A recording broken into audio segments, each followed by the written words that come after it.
Socrates melakukan perjalanan ke India dan ke Mesir misalnya.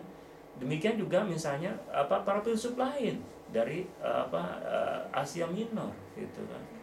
Mereka melakukan perjalanan itu dalam rangka apa? Mereka juga belajar. Mereka kemudian mengembangkan itu menjadi teori-teori. Di Timur Tengah misalnya astronomi itu sedemikian maju, dan itu yang kemudian mereka bawa, pelajari dan mereka bawa. Ketika kita umat Islam gitu kan, diajarkan oleh Rasul untuk menjadi umat pencinta ilmu, kita juga belajar dari Yunani gitu kan, kedokteran gitu kan, teknik dan lain sebagainya, itu kita pelajari, kita terjemahkan. Barat ketika itu sedang masa-masa kegelapan, abad ke-8 Barat. Gitu. Pada abad ke-16 di mana mereka mulai mengenal dunia dan kemudian mereka belajar di Andalusia, mereka pelajari itu, ilmu-ilmu itu. Gitu. Nah, jadi dalam hal ini adalah seluruh ilmu ini adalah ilmu yang universal. Tidak ada suatu bangsa yang berhak untuk mengklaim bahwa dia adalah pemilik sejati ilmu itu, sains itu. Tidak ada. Karena ini adalah milik semua manusia. Dan karena itu ya tidak ada hubungan gitu kan, dengan kekhasan sebuah peradaban. Bukan tidak karena mereka yang sedang maju kemudian sains adalah kekhasan peradaban barat, tidak begitu gitu kan. Nah, yang kedua adalah pengetahuan yang terkait dengan kekhasan peradaban, seperti ilmu-ilmu politik, sosial, filsafat, dan lain-lain. Ini syarat dengan nilai. Itu syarat dengan nilai. Nah, ini yang kemudian mengapa saya menyebutkan dua klasifikasi ilmu ini, karena ketika kita mengkaji tentang klasifikasi ilmu yang pertama, tidak banyak problem di situ, gitu kan. Tetapi ketika kita berbicara atau mengkaji ilmu yang kedua, gitu, nah ini harus lebih hati-hati. Nah, karena itu, coba misalnya kita lihat bagaimana generasi awal kita melakukan interaksi dengan peradaban Parsi misalnya. Ini misalnya ditulis oleh Imam At-Tabari dalam sejarahnya. Beliau mengatakan Umar tidak merubah sistem di Irak, khususnya menyangkut perpajakan yang telah diberlakukan oleh Kisra terhadap tanah pertanian dan perkebunan zaitun, dan tidak memberlakukan wajib pajak kepada sebagian profesi yang tidak dipungut oleh Kisra. Yang gitu. Nah, mengapa? Gitu kan? Kisra itu apa? Kaisar, model-model kekaisaran ya, kekaisaran Parsi ya gitu. Jadi sistem-sistem, bahkan sistem pemerintahan misalnya itu juga diadopsi oleh Umar. Tetapi apakah Umar misalnya, para sahabat mengadopsi filsafat politik Parsi misalnya? Filsafat politik Parsi itu adalah penguasa sebagai titisan dari dewa, gitu kan? Apakah itu diadopsi? Sama sekali tidak. Mengapa? Bertentangan dengan akidah kita. Jadi sesuatu yang netral, yang tidak bertentangan dengan akidah dan itu dipandang baik diambil. Sesuatu yang bertentangan dengan akidah kita dan syarat dengan kekhasan peradaban, kekhasan budaya, dan bertentangan dengan kebudayaan agama milik kita, sama sekali tidak atau sama sekali diabaikan oleh Umar dan generasi awal. Ini sebuah contoh tentang interaksi dengan peradaban Yunani misalnya. Nah, ini yang tadi kita diskusikan di Kreta. Nah, Imam Ghazali misalnya mengatakan, dan ini dikatakan dalam Tahafut al-Falasifah, perdebatan umat Islam berkenaan dengan hazanah Yunani ini berkisar di antara tiga ini. Yang pertama adalah sekedar kontroversi redaksional, khilaf lafzi, gitu. Jadi perbedaannya hanya soal perbedaan redaksi, bukan perbedaan substansi. Tidak ada masalah. Yang kedua, tidak bertentangan dengan doktrin fundamental agama kita, gitu.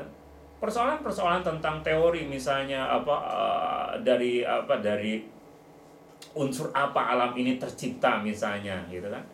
Nah, ini tidak bertentangan dengan persoalan-persoalan fundamental agama kita, gitu kan. Agama kita memang tidak menyebutkan tentang unsur-unsur penting apa yang telah menjadi bahan dari alam semesta ini, gitu kan. Agama kita mengajarkan bahwa Allah lah yang menciptakannya, tetapi agama kita tidak menjelaskan tentang dari unsur-unsur apa, gitu kan. Nah, yang ketiga adalah kontroversi yang berhubungan dengan doktrin fundamental agama. Orang Yunani percaya bahwa alam ini baru, gitu kan. Alam ini kodim misalnya, gitu kan. Alam ini kodim. Ketika disebut alam ini kodim misalnya, lah, jadi bagaimana hubungannya dengan Sang Pencipta, gitu kan. Nah, bagi kita ada alam ini baru, gitu. Hanya Allah yang kodim. Nah, tentang misalnya tentang sifat-sifat pencipta misalnya, sifat-sifat pencipta, mereka percaya bahwa Tuhan itu hanya tahu tentang yang global-global saja dalam hidup. Rincian hidup itu, rincian yang terjadi di alam ini tidak diketahui oleh Tuhan. Jadi bahwa seseorang itu beramal baik atau tidak diketahui oleh Tuhan, kan gitu. Nah, ini kan bertentangan dengan agama kita. Yang ketiga adalah penjelasan tentang kebangkitan fisik dari alam kubur. Mereka percaya yang akan dibangkitkan dari kubur itu adalah ruhnya, tidak fisiknya. Padahal, gitu kan, agama kita mengajarkan ruh dan fisik, gitu kan. Nah, jadi umat Islam menolak semua konsep Yunani bagian yang ketiga. Disiplin ini harus disterilkan dari ajaran filsafat Yunani, tidak menyangkut yang lain. Ini kata Imam Ghazali. Jadi, yang diperdebatkan itu adalah yang harus tolak itu adalah kalau ia bertentangan dengan akidah kita, menyangkut tentang pengetahuan yang berhubungan dengan kekhasan sebuah peradaban. Jadi ketika kita belajar di sini tentang norma-norma sosial, tentang norma-norma ekonomi misalnya, gitu kan, tentang filsafat, gitu kan, tentang studi agama misalnya.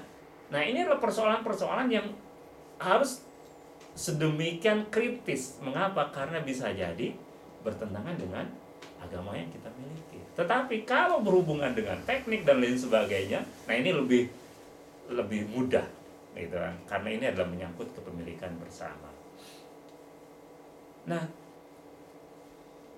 bagaimana ketika Barat belajar dari Islam? Ini dikatakan misalnya Sigrid Honka. Sigrid Honka itu seorang orientalis Jerman, perempuan, dan kemudian masuk Islam. Namanya Sigrid Honka. Iya. Bukan Honka. Kenapa? Honka. Honka ya? Oh, Sigrid Honka. dan Oke, gitu. Terima kasih. Ini saya terjemahkan dari Arab sehingga Oke. Beliau mengatakan setiap rumah sakit dengan manajemen dan laboratoriumnya, setiap apotek dengan sistem penyimpanan obatnya di hari ini, pada hakikatnya adalah cenderamata kejeniusan Arab. Gitu.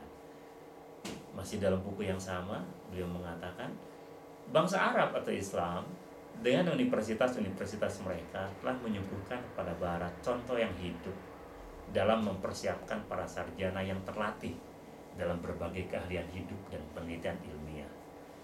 Universitas-universitas itu dengan strata-strata ilmiah dan pembagian kepakarannya ke dalam berbagai fakultas dengan berbagai konsentrasinya telah menyuguhkan pada Barat percontohan yang sangat mengagumkan. Nah, ini pengakuan, gitu. Dan umumnya, gitu, memang orientalis Jerman ini yang kalau saya kaji itu umumnya adalah steril dari motif-motif imperialisme dan misionarisme, karena Jerman walau alam tidak punya para kritikus orientalisme selalu mengatakan tidak pernah berperang dengan umat Islam. Ya, tidak punya jajahan di umat Islam dan tidak punya kepedulian dengan misionaris. Gitu. Berbeda dengan misalnya Belanda, Prancis dan Inggris, gitu. Sehingga orientalisme itu kan kubunya adalah sebelum Perang Dunia Kedua adalah Inggris dan Prancis. Baru setelah Perang Dunia Kedua kemudian Amerika menghandle itu semua. Nah, coba misalnya ketika Barat mengambil itu semua ilmu-ilmu yang pertama yang universal itu, ternyata Barat tidak mengambil hukum Islam, gitu kan? Jikapun mengambil, ya sesuatu yang sama sekali tidak dinisbatkan itu pada Islam. Kalau itu adalah mengandung pada kebaikan-kebaikan sosial misalnya. Ini dia mengatakan misalnya, saya mengutip ini dari dari Imarah. Seorang orientalis mengatakan, mustahil kita menemukan satu prinsip yang menjadi muara bertemunya dua hukum, Timur dan Barat, Islam dan Romawi, seperti yang menjadi opini publik. Syariat Islam dengan batas-batas yang jelas dan doktrin-doktrinnya yang baku tidak mungkin bisa dikembalikan dan dihubungkan dengan ajaran dan hukum-hukum kita. Ia adalah ajaran keagamaan yang sama sekali berbeda dari pemikiran kita. Ya. Jadi meskipun mereka kemudian sedemikian intensif belajar dari Islam, dari umat Islam, tetapi akidah Islamnya kan tidak diambil. Tetap saja mereka adalah orang-orang yang materialistik, gitu. Tetap saja mereka adalah orang-orang yang Kristen, gitu. Nah ini maksud saya, gitu. Jadi upaya-upaya penggalian kita tentang hazanah kemanusiaan, tentang ilmu pengetahuan, itu Bapak dan Ibu-ibu di sini, ini harapan saya adalah tidak keluar dari hukum interaksi peradaban ini, gitu. Bahwa kita punya agama, kita punya akidah, kita punya ajaran, itulah yang kemudian harus menjadi parameter, gitu, tentang apa nilai-nilai baik yang bisa kita ambil, mana nilai-nilai yang bertentangan dengan akidah dan ajaran-ajaran kita, gitu. Dan ingin saya katakan adalah ini satu kutipan saya dari Muhammad Hussein Haikal. Hussein Haikal ini adalah dulu pernah menjadi seorang yang sangat sekuler, gitu. Dia pernah mengatakan bahwa menyerukan bahwa Mesir harus kembali pada peradaban Firaun, gitu. Mesir harus kembali atau harus mencontoh bulat-bulat peradaban Barat.